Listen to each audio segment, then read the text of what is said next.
Maswerteng umaga po mga ka-STL. Narito na po ang resulta ng STL Bulacan para sa araw na to, first draw November 20, 2024. Araw ng Miyerkules. Naway ang mga natayaan niyo pong mga numero kanina ay manalo nawa ngayong umagang ito 11 AM. Kaya kunin niyo na po ang inyong mga tickets. Narito na po ang resulta. Ang mga numerong nanalo sa STL Bulacan ngayong araw na to, November 20, 2024. First draw result, 11 AM, 14 at 11 in exact order. Sa lahat po ng tumaya kanina para sa first draw ng 14 at 11, congrats po sa inyo. Panalo po kayo. Again, 14 at 11. At shoutout po natin ngayong umagang ito sa STL Bulacan si Kuya Lito G.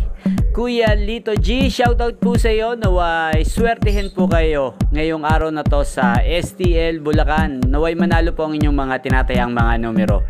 At sa lahat po ng mga taga Bulacan dyan, lalong lalo na po sa aking mga subscribers, shoutout po sa inyo. At inyo pong napanood ang resulta ng STL Bulacan sa channel na to, Roderick Hernandez TV. Maraming salamat po sa patuloy nyo pong panonood at pagsuporta sa aking channel. Huwag pong kalimutang mag-subscribe. Thank you for watching at magkita-kita pong muli tayo mamayang alas 4 ng hapon dito lamang po sa channel na to.